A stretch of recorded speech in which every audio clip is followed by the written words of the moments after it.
وما بينهما في 6 أيام وما مسنا من لغوب فاصبر على ما يقولون وسبح بحمد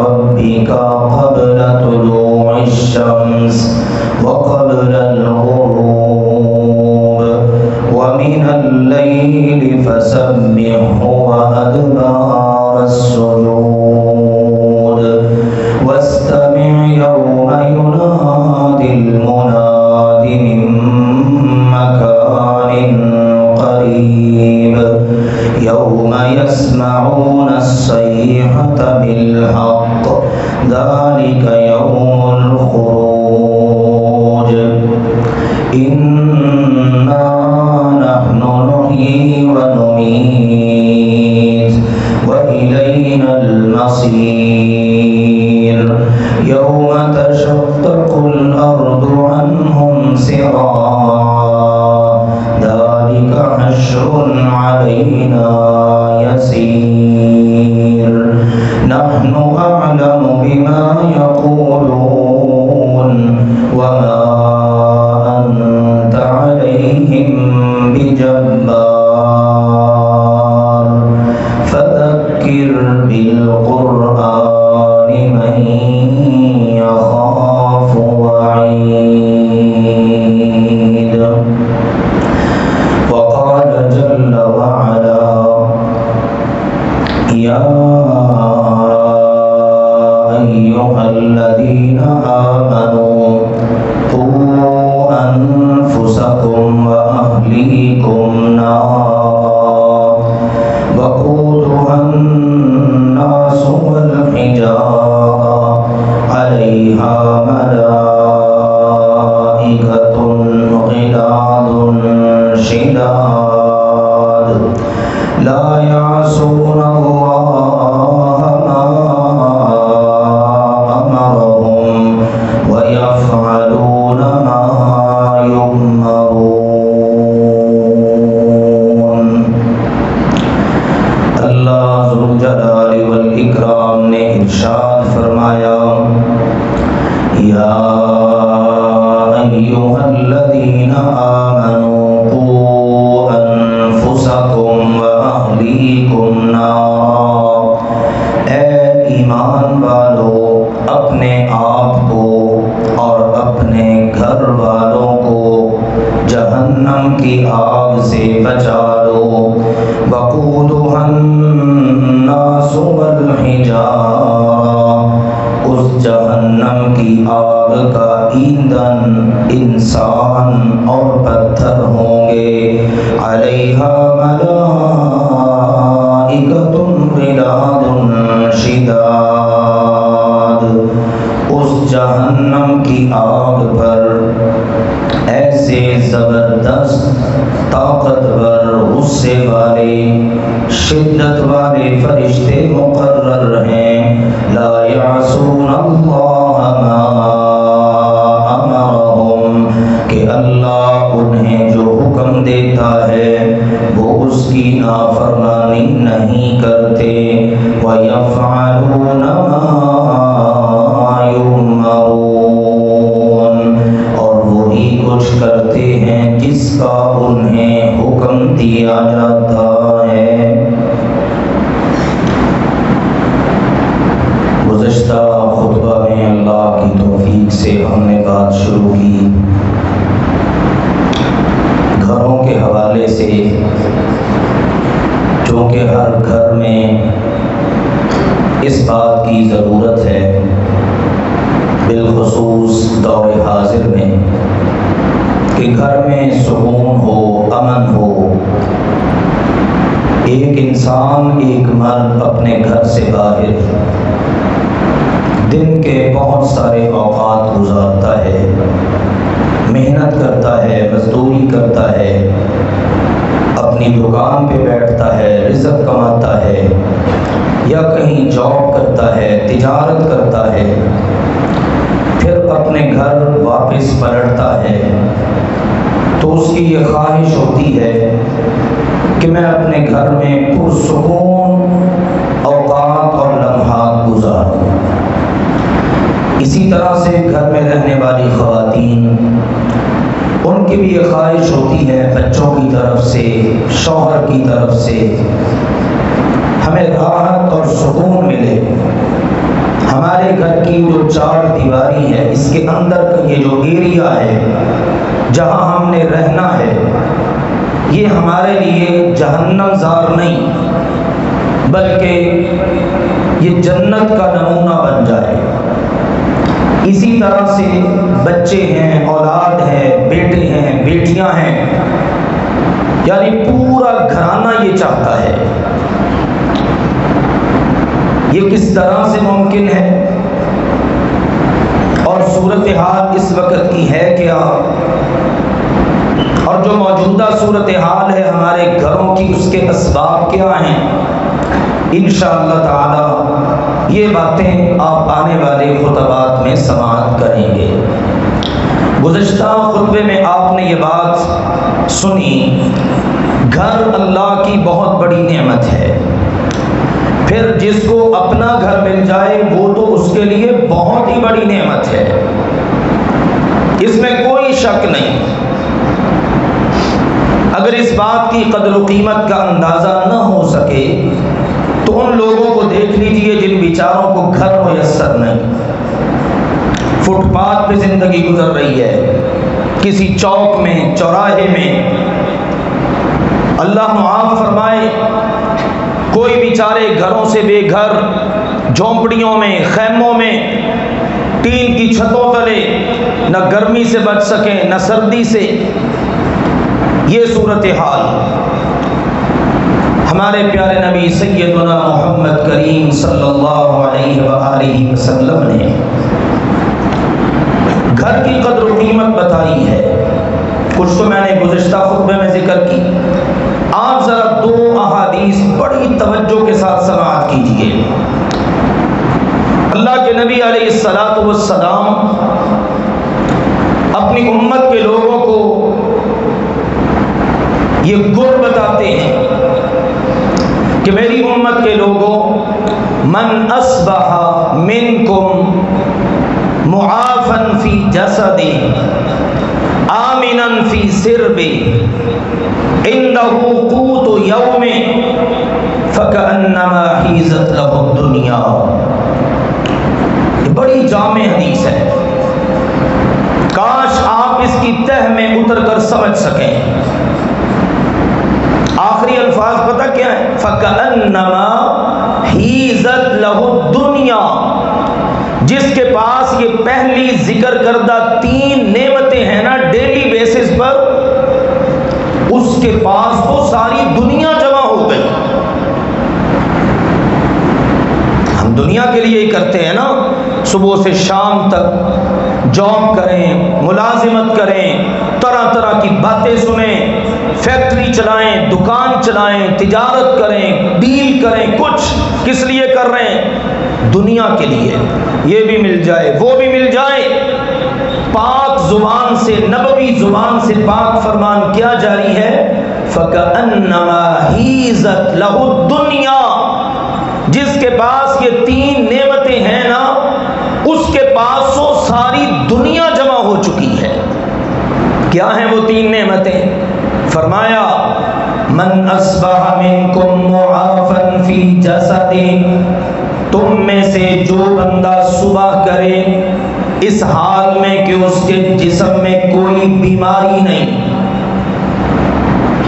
رات کو سویا ٹھیک ٹھاک، صبح اٹھا اور یہ فالج کا اٹیک ہو گیا اور یہ پتہ ہی نہیں چلا۔ یہ بیماری کتنے لوگوں کو ہم سنتے ہیں۔ پاک نبی کی پاک بات سنیے اور اپنے پاس اس نعمت کی قدر کیجئے۔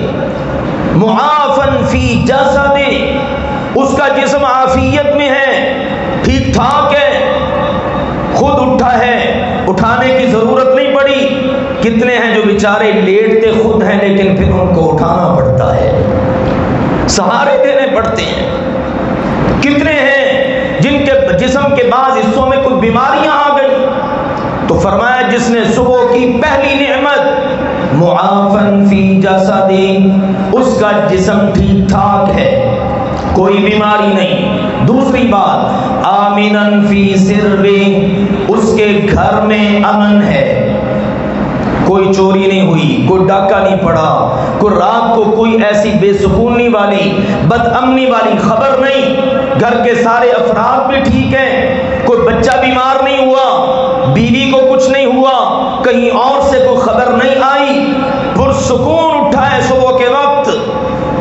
اور اگلی بات تیسری اور آخری نعمت کیا ہے؟ اندہ قوت یوم، اس کے پاس اس کے گھر میں ایک دن کی روزی روٹی موجود ہے،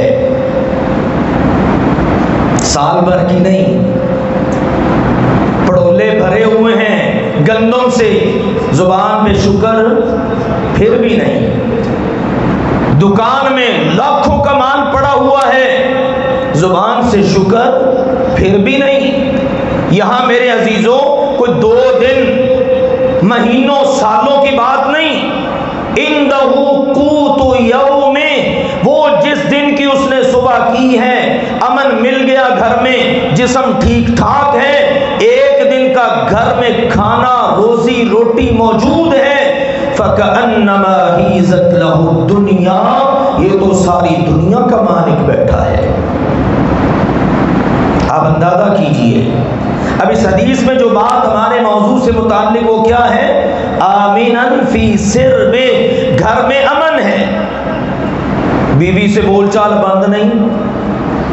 کتنی دفعہ ایسا ہوتا ہے، کئی دن بول چال ہی بند ہے،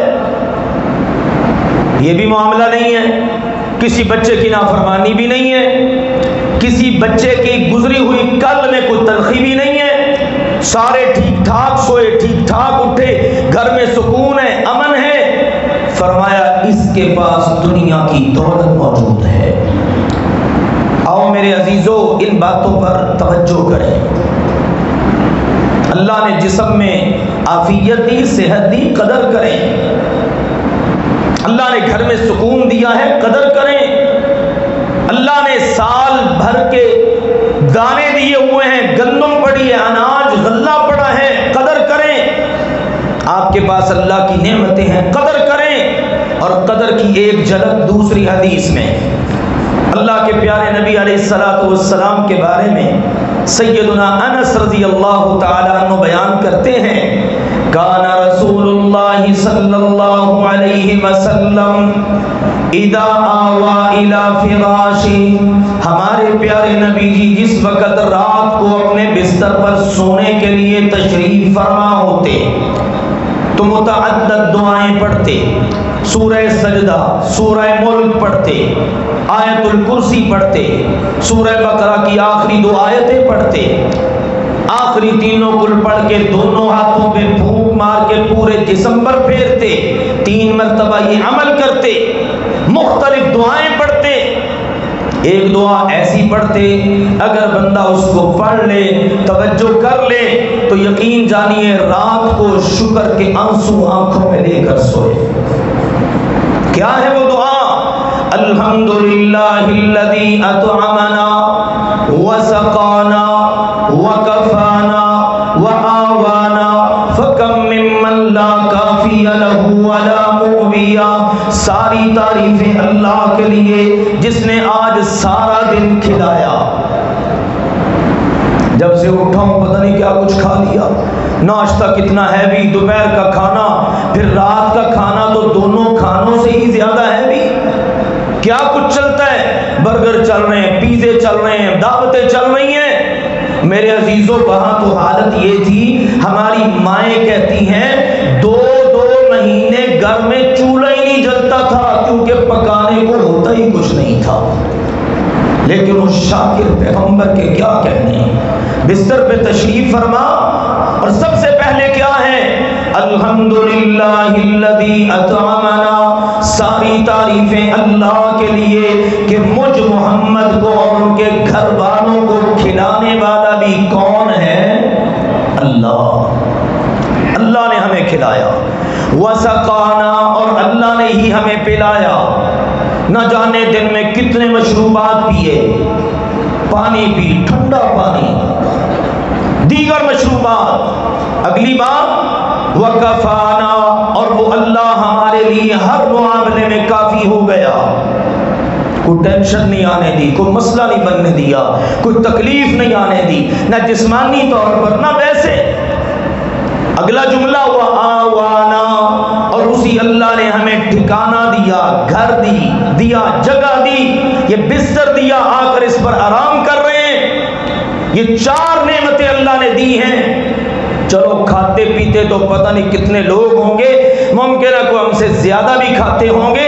اگلا جملہ ذرا غور سے سنیے، فرمایا فَكَمْ مِمَّن لَا كَافِيَ لَهُ وَلَا مُؤْوِيَ، دنیا میں کتنے ایسے لوگ ہیں جن بیچاروں کو کوئی کافی ہونے والا نہیں اور جن بیچاروں کو کوئی ٹھکانہ بھی میسر نہیں۔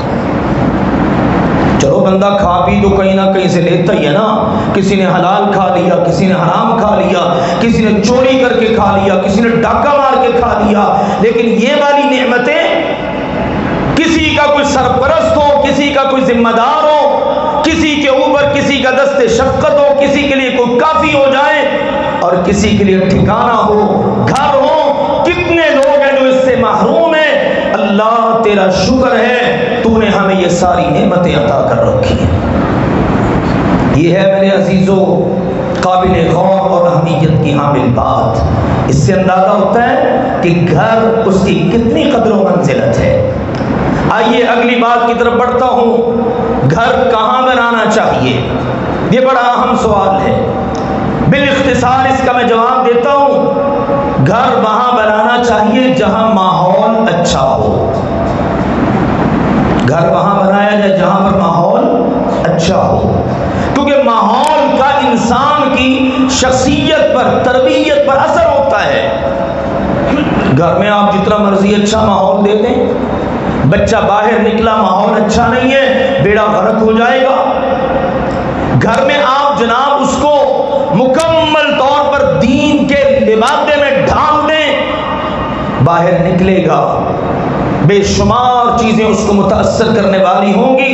لہذا گھر ایسی جگہ ہونا چاہیے جہاں پر ماحول اچھا ہو، اور سب سے زیادہ اچھا ماحول وہ اللہ کے گھر کا ہے، اللہ کے گھر کے پڑوس کا ہے۔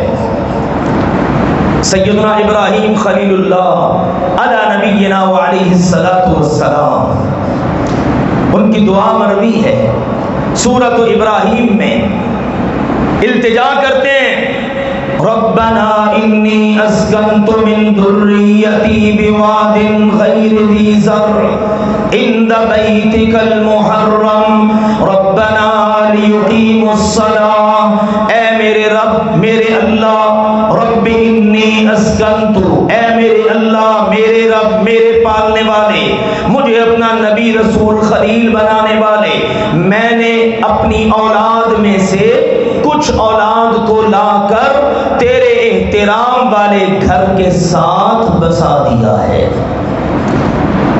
تیرا گھر جہاں پر ہے نا، اس کے پڑوس میں یا اللہ میں نے اپنا گھر بنا دیا ہے۔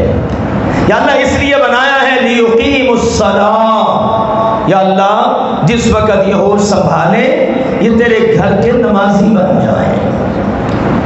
پڑوس میں مسجد ہے، بچہ سپارہ پڑھنے جاتا ہے، قرآن پڑھنے جاتا ہے، نمازیں پڑھنے جاتا ہے، ماحول کو دیکھتا ہے، وگرنہ آج ہمارا ہی ماحول ہے۔ کتنے سارے ایسے احباب ہیں، بڑی اعلیٰ قسم کی سوسائٹیوں میں چلے گئے، 3 مرلے 5 مرلے سے نکل کر کنالوں کی کوٹھیوں میں شفٹ ہو گئے، لیکن آج روتے ہیں ہم تو جیسے تیسے ہیں، ٹوٹے پھوٹے نمازی ہیں، پر اولادیں تو نماز کے قریب ہی نہیں آتی۔ دنیا بنا لی، دین اس کی پرواہ نہ رکھی۔ اس کا بھی میں حل دیتا ہوں اللہ کی توفیق کے ساتھ۔ الحمدللہ ہمارا دین بڑا پیارا ہے، کاش کو اس کو سمجھنے کی کوشش کرے۔ آؤ وہ لوگوں جن کے گھروں کے پڑوس میں مسجدیں نہیں ہیں، ان کے لیے نسخہ کیا ہے، وہ اپنے گھروں کے اندر جگہ فکس کر لیں کہ یہاں پر ہم نے نماز ادا کرنی ہے۔ ہر ہر چیز کا آج تو جدید دور ہے نا، ہر ایک کا الگ الگ روم بن گیا. یہ کیا ہے جی ڈائننگ ہال، یہ کیا ہے جی کچن، یہ جی ہمارا کمرہ، یہ ہمارے بچوں کا کمرہ، یہ جی فلاں کا کمرہ، یہ فلاں کا کمرہ. کاش ہمارے ان کمروں کے ساتھ ساتھ کوئی پریئر روم بھی بن جائے، کوئی نماز کا کمرہ بھی بن جائے. یہ جگہ ہم نے فکس کر دی ہے. یہاں پر ہمارے کیونکہ گھر کے قریب مسجد نہیں، ہم یہاں پر سارے گھر والے 5 وقت کی نماز ادا کریں گے. کتنا خوبصورت ماحول بنے. اور جب باہر نکلیں مسجد تلاش کریں، کوشش کر کے مسجد تک پہنچیں، فرض نماز موقع ملے وہیں ادا کریں، نوافل گھر میں پڑھیں. صحابہ کرام بعض اوقات نبی اکرم صلی اللہ علیہ وسلم کو مدعو کرتے اور کہتے آپ ہمارے گھر تشریف لائے ہیں، آپ ذرا ہمارے گھر کے اس ایریے میں نماز پڑھ دیجئے تاکہ ہم اس جگہ کو ہمیشہ کے لیے جائے نماز بنا لیں. قرآن پاک میں بھی مثالیں ملتی ہیں. سیدنا داؤد علیہ السلام اپنے محل میں باقاعدہ محراب بنا رکھا ہے، اپنے گھر میں جگہ بنا رکھی ہے. رات کا وقت ہے، اپنی عبادت کر رہے ہیں. اللہ نے بتایا سورہ صاد میں وَهَلْ أَتَاكَ نَبَأُ الْخَصْمِ إِذْ تَسَوَّرُوا الْمِحْرَابَ. ہمارا نبی داؤد علیہ السلام محراب میں عبادت کر رہا ہے. جھگڑنے والے لوگ رات میں ہی دیواریں پھلانگ کر اندر محراب میں آ گئے. پورا واقعہ ہے. بہرحال اس تناظر میں کیا پتہ چل رہا ہے؟ اللہ کا نبی ہے، گھر میں جگہ فکس کر رکھی ہے، پریئر ایریا ہے، یہاں پر ہم نے نماز پڑھنی ہے، اللہ کی عبادت کرنی ہے تاکہ اس سے ہمارے گھر کا ماحول بھی اچھا رہے، اولاد کی تربیت بھی اچھی ہوتی رہے اور ہمارے گھر پر اللہ کی رحمتوں کا نزول ہوتا رہے. چلو باہر تو ہمارے بچے نہیں نکلتے، آج کل سوسائٹیوں کا ماحول ہی ایسا ہے، گھر میں رہے، گھر سے نکلے سکول چلے گئے، کالج چلے گئے، یونیورسٹی چلے گئے، باپ جو ہے وہ اپنے کام کاج پہ چلا گیا، ماں گھر میں ہے. چلو کم از کم 5 وقت تو سارے کے سارے اللہ کی بارگاہ میں سجدہ ریز ہوں. بہت دفعہ ایسا بھی ہو جاتا ہے کوئی اگر سستی کرتا ہے نا تو دیکھا دیکھی بھی عبادت کر لیتا ہے. سیدہ مریم کا واقعہ پڑھ لیجیے سلام اللہ علیہا 3 پارے میں کلما دخل علیہا زکریا المحراب وجد عندها رزقا. سیدہ مریم اپنے محراب میں مخصوص جگہ جو مختص کر رکھی ہے، یہاں پر ہم نے اللہ کی عبادت کرنی ہے. جناب زکریا ان کے پاس گئے، کہاں پر؟ محراب میں. وہ جو گھر میں جگہ فکس ہے وہاں سیدہ مریم اللہ کی عبادت کرتی ہیں. ان احادیث اور آیات سے یہ پتہ چلتا ہے اگر قرب و جوار میں ماحول ایسا نہیں مل سکا جہاں پر مسجد ہو، بچے جا کے مسجد سے تربیت لے سکیں، گھر کے افراد وہاں جا سکیں، تو اپنے گھر کے اندر ہی ایسی جگہ بنا لیں، مختص کر لیں جہاں پر آپ یہ ماحول بنائیں. گھر کے سارے افراد کو لے کے ایک وقت میں بیٹھ جائیں، فجر کے بعد بیٹھ جائیں، کسی اور وقت میں بیٹھ جائیں، کوئی قرآن پاک کی آیت، اس کا ترجمہ، اس کی تفسیر پڑھیں، سارے سنیں، کوئی حدیث جو ہے اس کا ذکر ہو. اس طرح سے گھر کے اندر ماحول بنایا جائے. اس لیے میرے عزیزوں گھر جو ہے وہ اللہ کی نعمت ہے اور گھر بنانے کے لیے جگہ ایسی کہ جہاں پر ماحول اچھا ہو. اب آخری چیز آج جو عرض کرنے جا رہا ہوں وہ یہ، گھر کا ماحول بنانے میں ہر گھر کا ہر فرد ذمہ دار ہے. ہر فرد ذمہ دار. یہ نہیں ہے میں مرد ہوں، میں شوہر ہوں، میں بچوں کا باپ ہوں، بس میں ہی ذمہ دار نہیں. عورت سمجھے بس ان کے تو ابا ہی ذمہ دار ہیں، مجھے کیا لگے. مرد کہے نہیں میں تو باہر سارا دن پھرتا ہوں، کام کاج میں مصروف ہوتا، تھکا ماندہ آیا، پہلے چلو ہفتے بعد ہی یعنی جمعہ بار بچوں کی زیارت ہو جاتی تھی، اب یہ ہے صبح صاحب نے اٹھنا ہے تو بچے سکول، رات کو صاحب نے گھر آنا ہے تو بچے سوئے ہوئے ہیں.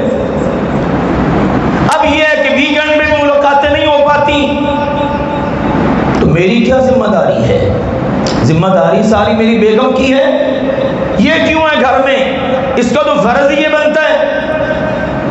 بچے بڑے ہو چکے ہیں، بالغ ہو چکے ہیں، وہ سمجھتے ہیں کہ نہیں ابا جانے اماں جانے ہماری کیا ذمہ داری. آئیے سن لیجیے ایک حدیث مبارکہ. نبی اکرم صلی اللہ علیہ وآلہ وسلم نے فرمایا کلکم راع وکلکم مسئول عن رعیتہ، تم میں سے ہر بندہ نگران ہے، ہر فرد نگران ہے.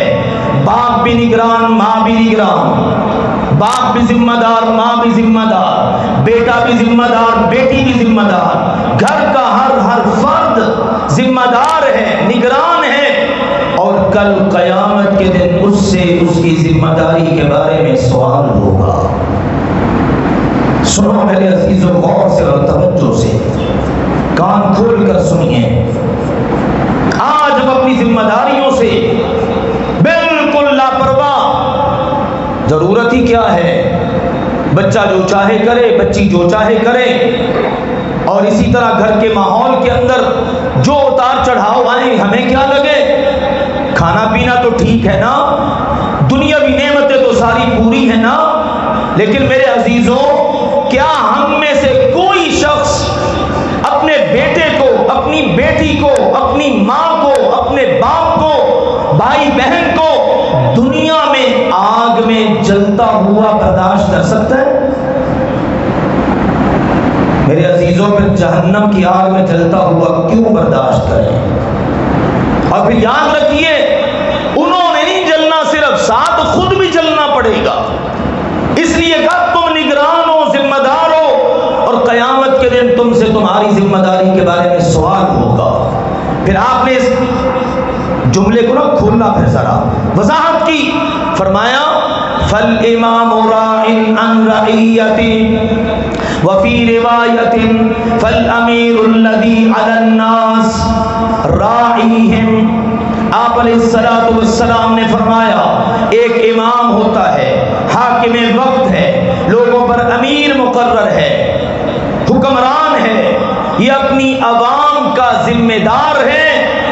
وَمَسْئُولٌ عَنْ رَعِيَّتِهِ، قیامت کے دن اس سے اس کی رعایا کے بارے میں سوال ہوگا. ڈھالے جتنا ظلم ڈھانا ہے، شکنجہ کس لے، معاشی طور پر جتنا کسنا ہے کر لے، ظلم جتنا کرنا ہے. ایک عدالت قیامت کے دن بھی لگنی ہے کہ جس دن سارے شاہ و گدا سب برابر ہوں گے. یہ دنیا کا ظلم ہے جو دنیا میں ہوتا ہے، اس نے ختم ہونا ہی ہونا ہے. اور قیامت کے دن جب رب کی عدالت میں کھڑے ہونا ہے، جب تک اپنی رعیت کے بارے میں جواب نہیں دے لے گا اللہ کی عدالت سے قدم نہیں ہلا سکے گا. اور جب تک ایک ایک ظلم کا بدلہ چکا نہیں دے گا، کلیئر نہیں ہو سکے گا اللہ کی لگائی ہوئی چیک پوسٹوں سے. اگلی بات فرمائی وَالرَّجُلُ رَاعٍ عَلَىٰ أَهْلِهِ، فرمایا آدمی جو ہوتا ہے اپنے گھر والوں پر نگران ہے، اپنی بیوی، اپنے بچے، بڑا بھائی ہے، بڑی بہن ہے، چھوٹے بہن بھائی، یعنی آدمی بڑا ہے، ذمہ دار ہے، وہ نیچے والے جتنے اس کی ماتحتی میں گھر والے سب کا نگران ہے. وَمَسْئُولٌ عَنْ رَعِيَّتِهِ، اور قیامت کے دن اس سے اس کی رعیت کے بارے میں سوال ہوگا. اے والد حضرات، اسی طرح سے گھروں میں شوہر حضرات غور کیجئے. ہم نہیں کہہ سکتے یا اللہ میں تو صبح سے نکلتا شام کو آتا تھکا ماندہ، مجھے تو فرصت ہی نہیں تھی، بچوں سے پوچھ ہی لوں بیٹا نماز پڑھی، بیٹا قرآن پڑھا، کیا صورتحال رہی تمہاری، کیا تمہاری زندگی کے معاملات چل رہے ہیں. میں تو بس جتا ہوا تھا، ایک نوکر اور غلام تھا، صبح سے شام تک دکان پہ بیٹھوں اور اسی طرح کما کے مال لا کے ان کے ہاتھوں میں دوں. لوگ بناؤ اپنی دنیا، لوگ کرو دنیا میں عیاشی. اگلا جہان کس نے دیکھا ہے؟ اللہ کے لیے آنکھیں کھولیے، اللہ کے لیے اپنی ذمہ داری کو سمجھیے. مرد اپنے گھر کا ذمہ دار ہے، کوئی پوچھے نہ پوچھے قیامت کے دن اللہ نے اس سے پوچھنا ہے. اگلی بات سنیے، فرمایا والمرأة راعية على بيت زوجها ومسؤولة عن رعيتها. عورت جو ہے اپنے شوہر کے گھر پر نگران ہے، شوہر کا سارا گھر اس کی نگرانی میں، جتنا کچھ اندر ہے، بچے ہیں، بچیاں ہیں، مال ہے، دولت ہے، وہاں پر کھانا پکنا ہے، کھانا کھلانا ہے، گھر کی مکمل مالکن ذمہ دار نگران یہ عورت ہے. قیامت کے دن اس کو بھی اپنی اس ذمہ داری کے بارے میں اللہ کو بتانا پڑے گا. یہ میرا بچہ یہ کرتا تھا، میں نے اس کے ابا کو بتایا ہی نہیں. ابا ناراض نہ ہو جائے، بیٹی کی غلطی کا مجھے پتا تھا. ماں بیٹی کے راز ہوتے ہیں، کیا ضرورت ہے باپ کو بتانے کی؟ باپ کو پتا چل گیا، اب پتہ نہیں کیا کرے گا. یہ خیانت ہے. آج کے دور میں بالخصوص اپنے گھروں کو سنبھالنا اور ان کی حفاظت کرنا خواتین کی بہت بڑی ذمہ داری ہے. دیکھ لیجئے معاشرے میں کیا کچھ پھر ہوتا ہے اس کے نتیجے میں، جس وقت ہم اپنی ذمہ داری ادا نہیں کرتے. ان احادیث کے تناظر میں ذرا اسباب پر بھی نظر رکھتے جائیے. یہ وہ اسباب ہیں جن کی وجہ سے ہمارے گھر تباہ ہوتے ہیں، برباد ہوتے ہیں. بیٹیاں جوان ہو کر فیصلے کرتی ہیں، اپنے ابا کی پگڑیاں عدالتوں میں اچھالتی ہیں، عزت خاک میں ملاتی ہیں اور آشنا کے ساتھ جانا گوارا کر لیتی ہے، آنسو بہاتے باپ کے ساتھ آنا گوارا نہیں کرتی. یہ ہمارا معاشرہ ہے. اس معاشرے کا دکھ ہم یہاں ذکر نہ کریں تو کہاں کریں؟ آئیے سنبھال لیجیے اپنے گھروں کو، اپنے گھروں کو برباد ہونے سے بچا لیجیے. آخری بات اس ضمن میں اس حدیث میں فرمائی نبی اکرم صلی اللہ علیہ وسلم نے، والرجل راع علی مال ابی. بیٹا ہے، بیٹی ہے، ابا جی لا کے مال دیتے ہیں. بیٹے نے مانگا، ابا جی اتنے پیسے دے دو، لو بیٹا. بیٹی نے مانگا، ابا جی اتنے پیسوں کی ضرورت ہے، لو بیٹا. پہلے بیوی کا ذکر ہو گیا نا، اب اولاد کا. فرمایا اپنے باپ کے مال پر نگران یہ اولاد ہے. وَمَسْئُولٌ عَنْ رَعِيَّتِهِ. قیامت کے دن ان سے بھی سوال ہوگا. ہاں آپ نے اپنے ابو سے پیسے لیے تھے، بتاؤ کہاں خرچ کیے تھے؟ آپ نے اپنے باپ کا چھوڑا ہوا مال وراثت اس کے ساتھ کیا کیا؟ ابا نے یہ گفٹ کیا تھا، کیا کیا؟ آ گئے نا میرے عزیزوں سارے کے سارے اس میں. پھر آخر میں وہی پہلے والا جملہ دہرایا. فرمایا میری امت کے لوگوں، کوئی مت یہ سمجھے ان میں میرا تو کہیں ذکر ہی نہیں ہے. سن لو، تمہارے نبی نے پہلے بھی کہہ دیا. اب پھر فرماتے ہیں کلکم راع وکلکم مسئول عن رعیتہ. تم میں سے ہر فرد ذمہ دار ہے اور اس سے قیامت کے دن اس کی ذمہ داری کے بارے میں سوال ہوگا. ہاں ایک بات مجھ سے رہ گئی، اس میں یہ بھی ہے. فرمایا والخادم راع علی مال سیدہ. جو خادم ہوتا ہے، نوکر ہوتا ہے، کسی کو آپ نے ملازمت پر رکھا، گلے پر بٹھا دیا، آپ نے اپنے کاروبار کے اندر اس کو رکھ لیا، مینیجر بنا دیا، کچھ بھی آپ کہہ لیں اس کو. یہ جو خادم ہے، یہ جو آپ کے بعد جاب کرتا ہے، آپ کا ملازم ہے، فرمایا یہ اپنے مالک کے مال کا ذمہ دار ہے. مالک نے مال اس کے سپرد کر دیا، ڈیل آپ نے کرنی ہے، لوگوں سے ملنا ملانا آپ نے ہے، لوگوں کے ساتھ معاملات آپ نے کرنے ہیں. یہ گلہ آپ کے ذمے ہے، یہ بینک کا اکاؤنٹ آپ کے ذمے ہے. فرمایا اب یہ ذمہ دار ہے. وَمَسْئُولٌ عَنْ رَعِيَّتِهِ. اس کو بھی کل قیامت کے دن اپنی ذمہ داری کے بارے میں سوال اللہ کی طرف سے ہوگا اور یہ اس کا جواب دے گا. میرے عزیزوں دیکھ لیجئے، اوپر سے لے کر نیچے تک، ملک کا حکمران اس سے لے کر گھر کے فرد تک، اور اسی طرح عام نوکر، چاکر، غلام، خادم، ان تک کو اللہ کے نبی صلی اللہ علیہ وسلم نے کور کر لیا. اور پھر فرمایا تم میں سے ہر بندہ ہی ذمہ دار ہے اور اس سے اس کی ذمہ داری کے بارے میں سوال ہوگا. آئیے میں جو موضوع لے کے چلا ہوں اس کے بارے میں عرض کر دوں. گھر میں مرد بھی ذمہ دار ہے، عورت بھی. سبھی اپنے گھر کی اصلاح کو لے کر چلیں، معاملات کو بہتر انداز میں لے کر چلیں. گھر جو ہے وہ صرف اینٹوں سے بنی ہوئی دیواروں کا نام نہیں. یہ پڑے ہوئے لینٹر کا نام نہیں، یا اس کے اندر جو دیگر نعمتیں ہیں انواع و اقسام کی ان کا نام نہیں، بلکہ گھر کے اندر جو افراد ہیں ان کی اصلاح، ان کی تربیت، ان کا آپس میں پیار، ان کا آپس میں محبت اور ناچاکیوں سے بچے رہنا، یہ ساری کی ساری چیزیں جب بنتی ہیں تو پھر میرے عزیزوں ایک مثالی اور پرسکون اور اچھا گھر وجود میں آتا ہے، جس میں پھر ہر ایک کا ہی دل لگتا ہے۔ اللہ سبحانہ و تعالی یہ نعمت ہم سب کو عطا فرمائے۔ وآخر دعوانا ان الحمد للہ رب العالمین۔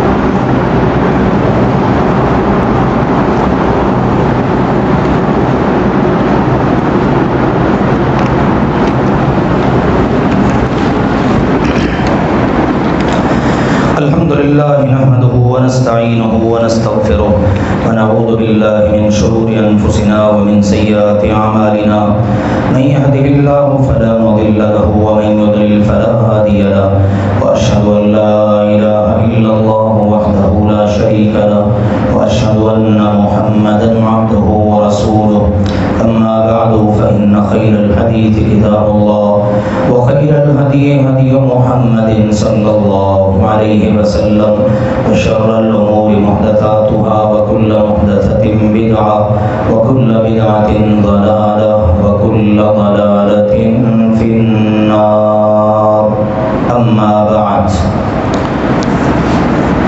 سوال ہے کہ ایک لڑکی شادی شدہ بچوں والی پہلے خامد کی ناراضگی کی وجہ سے علیحدگی ہو گئی، دوسری جگہ شادی شدہ مرد کے ساتھ جو کہ بچوں والا ہے، اس نے عدالت میں جا کر محبت کی شادی کر لی، دونوں کی طرف سے ماں باپ کو نہیں بتایا گیا، نہ اس عورت نے کہ جس کی شادی ہوئی اور نہ مرد نے۔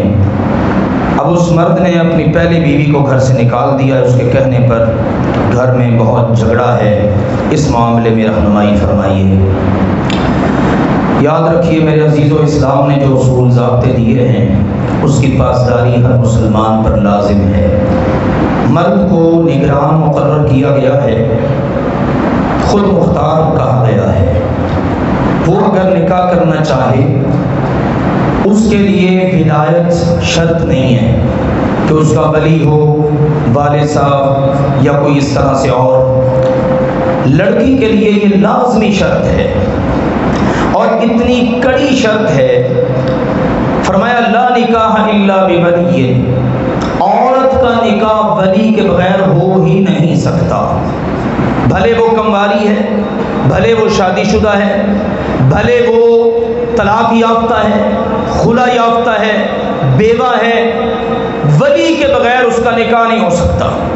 اور ولایت میں سب سے پہلا درجہ ہے باپ کا، جس کا وہ خون ہے، باپ زندہ ہے، مسلمان ہے، ٹھیک ٹھاک ہے، پاگل نہیں ہے، اس باپ کو بائی پاس کر کے دنیا کی ساری قوتیں مل کر بھی اس کی بیٹی کے بارے میں یہ فیصلہ نہیں کر سکتی، یہ شریعت کا قانون ہے۔ اور فرمایا ایما امرأۃ نکحت بدون اذن ولیہا فنکاحها باطل فنکاحها باطل فنکاحها باطل۔ پاک نبی نے فرمایا جو عورت اپنے ولی کی اجازت کے بغیر نکاح کر لے اس کا نکاح باطل ہے، باطل ہے، باطل ہے۔ اب وہ ساری زندگی منہ کالا کرے گی، زنا کرے گی، اولاد پیدا ہوگی تو زنا کی اولاد ہوگی۔ اس لیے عورت نے نکاح کرنا ہے اپنے ولی کی رضامندی کے ساتھ۔ اب یہاں پر اس مسئلے میں جو پوچھا گیا، اگر اس عورت نے اپنے ولی کو نہیں بتایا اور جا کر نکاح کر لیا تو یہ نکاح، میں نے حدیث آپ کو سنا دی، فیصلہ مسلمان خود کر سکتا ہے کہ میرے نبی کا میرے متعلق کیا حکم ہے۔ رہی دوسری بات کہ اس عورت نے اگر تو پہلے شوہر سے طلاق لے کر یا خلا لے کر فارغ ہو گئی، عدت گزار لی، پھر اس کے بعد یہ قدم اٹھایا ہے ولایت یعنی ولی کا نہ ہونا، اس کی وجہ سے تو یہ غلط اور حرام ہے، لیکن اگر یہ پہلے کسی اور مرد کے نکاح میں بھی ہے، آگے کسی اور مرد سے نکاح کر رہی ہے، تو یہ ظلم پر ظلم ہے۔ اور مرد جو ہے اس کو اجازت ہے ایک وقت میں 2 3 4 تک نکاح کر لے، لیکن یہ نہیں ہے کہ نکاح کرنے کے لیے پہلی بیوی کے عیوب بتاؤ، یہ ایسی ہے، یہ ویسی ہے، پہلے وہ زندگی کے اتنے ایام اتنے ماہ و سال گزار چکی تب تو ایسی نہ تھی، اب دوسرا تیسرا نکاح کرنے کے لیے دنیا بھر کے عیب اس کے اندر آ گئے، ایسا نہیں ہے۔ پھر یہ نہیں ہے نیا گھر بسانے کے لیے پہلے والا گھر ختم کر دو، ہاں اگر کوئی شرعی عذر ہے، اللہ نے اجازت دے رکھی ہے، مرد کو طلاق کا اختیار دیا، عورت کو خلا کا اختیار دیا، احساس ہو گیا اوہو غلط قدم اٹھا لیا میں نے تو طلاق والا، عورت سمجھتی ہے مجھ سے تو غلطی ہوگی خلا لینے والی، تو رجوع کا راستہ بھی اللہ نے رکھا ہے۔ اس کے بھی بہرحال انشاءاللہ ان گھروں کے بیان کے ضمن میں ان کی بھی باتیں آئیں گی۔ سر درجے میں مسئلہ پوچھا گیا ہے، اس کے ضمن میں میں عرض کر دوں، یہ جو پھر اس کی وجہ سے بعض اوقات ایسا ہوتا ہے کہ مرد دوسرا نکاح کر لیتا ہے، مسئلہ بھی کوئی نہیں، گھروں میں ایسے ہی جھگڑے شروع ہو جاتے ہیں، اس نے کیا تو کیا کیوں، یہ اپنی 2 4 5 10 آشنائیں رکھ لے، ان کے ساتھ رنگ رلیاں منائے پر نکاح نہ کرے، یہ بھی ہمارے معاشرے کی ایک بھیانک تصویر ہے۔ آؤ مسلمانوں ان باتوں کو سوچنے سمجھنے کی ضرورت ہے، کتنی خوفناک یہ صورتحال ہے، اور ایسا ہوتا ہے بے شمار لوگ، اللہ سب کی عزتوں کو محفوظ رکھے، لیکن ہمارے پاس چونکہ ہم پبلک پراپرٹی ہیں، لوگوں نے آنا ہوتا ہے، مسائل شیئر کرنے ہوتے ہیں، بہت سارے لوگوں کے مسائل ہم دیکھتے ہیں سنتے ہیں، تو آپ یقین جانیے رونگٹے کھڑے ہو جاتے ہیں کہ یار یہ شادی شدہ ہے اور اس کی یہ حالت۔ آئیے اللہ سے عافیت مانگیے، اللہ سے دعا کیجئے، اللہ سب کی عزتوں کی حفاظت فرمائے، اللہ تعالیٰ سب مسلمانوں کو سمجھ عطا کرے، سب کے گھروں کے اندر اللہ آپس کا پیار محبت اتفاق مودت یہ اللہ نصیب فرمائے۔ آخری بات اس ضمن میں دوسری، پچھلے جمعے بھی میں نے عرض کیا تھا، جڑا والا میں جو سانحہ ہوا بہت ساری چیزیں سامنے آ رہی ہیں، میں نے آپ کے سامنے دونوں پہلو رکھے تھے اللہ کی توفیق کے ساتھ۔ پہلا پہلو یہ تھا کہ وہاں پر قرآن پاک کی بے حرمتی ہوئی، یہ تو بات ثابت ہو گئی، جس میں 3 افراد ملوث ہیں۔ اب اس اقدام کو کوئی بھی ہائی لائٹ نہیں کر رہا، سب بھول گئے، اب سارے کیا ہیں مسیحی برادری کے ساتھ جناب وہاں جا کر کرنا چاہیے، لیکن اس کو بھی تو اجاگر کرو کہ جن بدبختوں نے قرآن پاک کی بے حرمتی کی ہے ان کو قرار واقعی سزا ملنی چاہیے، یہ پہلو بھی غلط تھا۔ پھر اس کے نتیجے میں دسیوں چرچ جلا دینے، گھر جلا دینے اور جناب تباہی مچا دینی، یہ اقدام بھی ٹھیک نہیں۔ جن نام نہاد مسلمانوں کی طرف سے یہ قدم اٹھایا گیا ہے ہم اس کی بھی مذمت کرتے ہیں، لیکن مسلمانوں دونوں پہلوؤں کو سامنے رکھو۔ ہم دیکھ رہے ہیں میڈیا پر شور پڑا ہوا ہے، مسیحی برادری کے ساتھ ہر کوئی ہمدردی جتا رہا ہے، قرآن کے ساتھ ہمدردی جتانے والے وطن عزیز کے لوگ کہاں گئے؟ وزیر اعظم نے بھی بلا کر مسیحی برادری کے لوگوں کو اپریشیٹ کیا ہے، ان کو حوصلہ دیا ہے، کوئی اکرام کیا ہے ان کا، بجائے ہے ہونا چاہیے۔ کاش اس موقع پر قرآن پاک کے ساتھ بھی اپنی ہمدردی کا اعلان کیا جاتا کہ جن لوگوں نے بھی خباثت کی ہے انہوں نے اچھا نہیں کیا اور ان کو بھی قرار باقی سزا ملنی چاہیے، دونوں پہلوؤں کو مد نظر رکھنا چاہیے۔ بہرحال جس طرح کے بھی معاملات ہمارے ملک میں چلتے ہیں، آپ کو پتہ ہے بہت سارے معاملات آگے پیچھے، فوج کے خلاف ایک پوری مہم بنی ہوئی ہے اور سوشل میڈیا پر شور ہے، آپس کے اندر لوگوں کے تنازعات ہیں، شیعہ سنی فسادات کو ہوا دینے کی کوششیں ہیں۔ ہمیں اپنے وطن عزیز پاکستان کی موجودہ صورتحال کو مد نظر رکھتے ہوئے ہر ایسے فتنہ و فساد سے اپنا دامن بچانا چاہیے، کیونکہ دشمن وہ تو پوری طرح اس طاق میں ہے کہ اس ملک کو نشان عبرت بنا دیا جائے۔ ہاں اب سمجھداری اس گھر کے باسیوں کی ہے کہ کیا وہ اپنے گھر کو تباہ کرنا چاہتے ہیں یا بچانا چاہتے ہیں۔ ہماری سمجھداری تو یہی بچانا چاہیے۔ اللہ تعالیٰ اس ملک کی حفاظت فرمائے، یا اللہ ہمارے وطن عزیز کی حفاظت فرما، یا اللہ اسلام کی حفاظت فرما، یا اللہ تو قرآن کا محافظ ہے، قرآن کی حفاظت فرما، یا اللہ اس ملک کو اندرونی بیرونی خلفشار و انتشار سے محفوظ فرما، یا اللہ ہمارے بیماروں کو شفا عطا فرما، یا اللہ کی رحمت فرما کے ہماری دنیا اور آخرت بہتر بنا. ربنا آتنا فی الدنیا حسنہ وفی الآخرۃ حسنہ وقنا عذاب النار. سبحان ربک رب العزة عما یصفون وسلام علی المرسلین والحمد للہ رب العالمین.